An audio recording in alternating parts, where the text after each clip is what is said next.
Pindar glacier के trekking से वापस लौटते हुए आज शाम हम द्वाली एक खूबसूरत सी जगह है उसके KMVN के गेस्ट हाउस में रुके हुए हैं और यहाँ पर दो नदियाँ मिल रही हैं।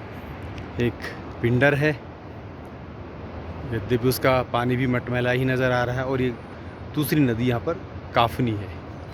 और यहाँ पे पर्यटक शाम को रुक सकते हैं, रात को रुक सकते हैं। नीचे ये PWD का गेस्ट हाउस है। एक दो दुकानें हैं जहाँ पर पर्यटक भोजन कर सकते हैं, लेकिन कुल मिलाकर के ये बहुत खूबसूरत पर्यटक स्थल हो सकता है, बिल्कुल प्रकृति के बहुत नज़दीक। द्वाली के KMVN गेस्ट हाउस से ठीक 5:05 हो रहे हैं और अब हम चलना प्रारंभ कर दिए हैं और रास्ते भर में मिलते रहेंगे इन कुछ प्राकृतिक नज़ारों के साथ। नाम क्या है? बलवंत सिंह जी हैं और इनके पीछे ये बहुत सारी भेड़ें हैं। जब हम द्वाली से खाती की ओर उतर रहे हैं तो ये हमारे साथ मिले हैं। और कितनी है भाई साहब बलवंत सिंह जी, कितनी भेड़ें हैं आपके पास? 8 हमारे पूरा गोश्त। हाँ, पूरा 900 तक होंगे। 900 तक होंगे। हाँ, अरे 6 कुत्ते हैं। 6 कुत्ते हैं जो हिमालयी कुत्ते हैं, वो भेड़ों की रक्षा के लिए आते हैं। हाँ, शाम को ड्यूटी करते हैं। शाम को ड्यूटी करते हैं, बिल्कुल। हाँ, कुत्ते भी शाम को ड्यूटी करते हैं ना। अच्छा, कुत्ते बिल्कुल बिल्कुल। हाँ, और इस भेड़ का नाम क्या है, ये जो बड़े बालों वाली है? इसके नाम कहते हैं कठली। कठली। अच्छा, ये बकरी ठहरे, ये जो ठहरे बेड़ी ठहरे। अच्छा अच्छा, ये बकरियाँ हैं। ये लंबे बाल वाले तो बकरी ठहरी। अच्छा अच्छा, ये बेड़ी ठहरी। ठीक है ठीक है। तो कितने दिन रुकेंगे आप वहाँ? वहाँ 3 महीना। 3 महीना रुकेंगे बरसात में? तो कहाँ रुकेंगे वो? मटोली 0 पॉइंट। अच्छा, 0 पॉइंट पे ऊपर जहाँ ग्लेशियर है। ग्लेशियर। अच्छा, -2-3 डिग्री का टेम्परेचर होता है। ठीक है, तो बहुत बहुत धन्यवाद आपका।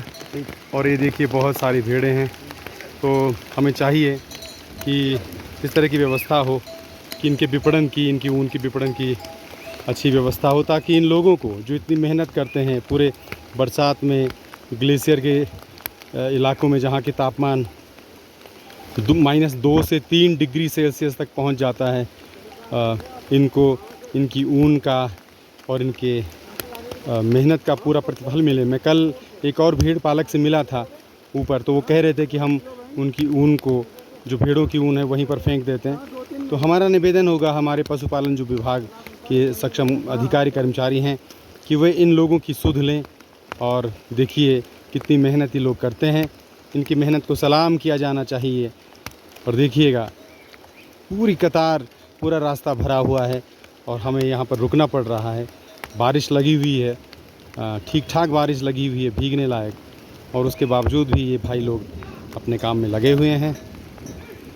और इन भेड़ों पर कुछ रंग भी लगे हुए हैं, क्योंकि 3-4 लोगों की ये भेड़ें होंगी। किसी पर पीले रंग लगे हैं, किसी के सींगों पर लाल, किसी पर हरे रंग लगे हैं, और पहचान के लिए ये करा होगा। और ये हिमालयी भेड़ों की पहचान, सफ़ेद रंग, लंबे बाल, काफ़ी बड़ी बड़ी बकरियां हैं ये। तो दोस्तों, फाइनली हम पिंडर ग्लेशियर की अभूतपूर्व यात्रा करने के बाद अपने आधार शिविर हाथी गांव पहुंच गए हैं। ये KMVN का गेस्ट हाउस है और इस पर हम पहुंच गए हैं। और बड़ी रोमांचक यात्रा रही, अद्भुत यात्रा रही। ऐसी यात्रा रही जिसके लिए आपको जीवट चाहिए, जिसके लिए आपको साहस चाहिए, जिसके लिए आपको शारीरिक मानसिक रूप से बहुत टफनेस चाहिए। और ऐसे ही इस यात्रा में बड़ा मज़ा आया। और ये यात्रा साधारण नहीं थी।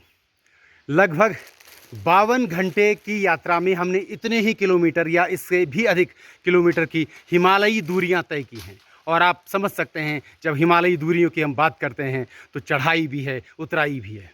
लगभग कहीं 3800 मीटर की ऊंचाई से ऊपर जाना है तो फिर नीचे भी उतरना है। तो क्या चाहिए आपको? आपको अभूतपूर्व साहस चाहिए। कई बार ऐसा होता है कि आपको लगता है कि कदम पीछे खींच लें, क्योंकि जिस रास्ते पर आप चल रहे हो वो पुल कच्चा है, लकड़ी का है, मन डर जाता है, लेकिन अंदर की जो जीवटता है वो काम आती है कि चलो यार आगे बढ़ते हैं। इस यात्रा में आपको बहुत कुछ चाहिए। और अभी आपने कुछ डंडे पकड़े हुए देखे होंगे। ये डंडे चाहिए, ये मात्र एक इंस्ट्रूमेंट नहीं है बल्कि एक जिसे कहते हैं कि ट्रू कंपेनियन है, सच्चा साथी है। आपको साथ में ये बरसाती कपड़े चाहिए, आपको चने चाहिए और नींबू और मिर्च कभी मत भूलिएगा। नींबू और मिर्च कभी मत भूलिएगा। कंपनी तो बंद चल रहा है। ये खूबसूरत पहाड़ी गांव बागेश्वर ज़िले का खाती, और खाती कई मायनों में अपने आप में विशिष्ट है, प्राकृतिक सौंदर्य से भरा है। और साथ में ये पिंडर ग्लेशियर का आधार शिविर भी यहीं पर है। यहीं से जो ट्रैकिंग है वो शुरू होती है। और इस समय हमारे साथ ये गांव के प्रधान बड़े युवा हैं, कैलाश सिंह दानू जी, और हम सब यही बातें कर रहे थे कि हम अपने उत्तराखंड के पर्यटन को किस तरह से बढ़ाएं। तो बस ऐसे ही प्रयास हमारे चलते रहें और आप भी इस ट्रैक पर ज़रूर आइएगा। और खाती के पास ही ये ऊपर चोटी पर अगर आप देख पा रहे हैं तो इसको सुंदर ढूंगा कहते हैं। और ये भी एक साहसिक खेलों के जो प्रेमी होते हैं उनके लिए बहुत खूबसूरत ये डेस्टिनेशन है। तो अकूत संपदा है प्रकृति की हमारे उत्तराखंड में, आइएगा ज़रूर। बागेश्वर में ये सरयू बहती हुई बड़ी पवित्र है। और बागेश्वर काफ़ी प्राचीन शहर है। बहुधा तिब्बत से व्यापारी यहाँ पर ऊन, नमक, बोरेक्स आदि की खरीदारी के लिए आते जाते रहते थे। और आज भी उत्तरायणी मेला जो कि मकर संक्रांति के आसपास लगता है, बहुत बड़ा एक औद्योगिक या व्यापारिक उसको आयोजन भी कह सकते हैं। सांस्कृतिक आयोजन तो अपने आप में है ही। तो देखिएगा।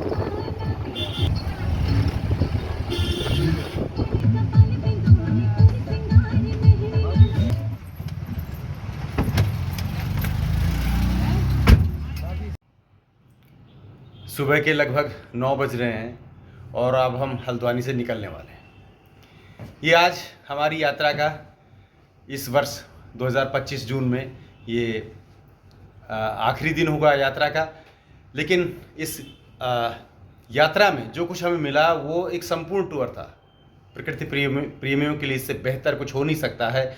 और इस अवसर पर एक बार फिर हम यही कहना चाहेंगे कि बालों की रंगत भले कुछ इशारे करती हो, हम देखते नहीं हैं। हर बार दिल जो कहता है उसको सुनते हैं, मानते हैं और करते भी वही हैं। तो इसी उम्मीद के साथ फिर पुनः मिलते हैं अगले साल एक नई यात्रा में।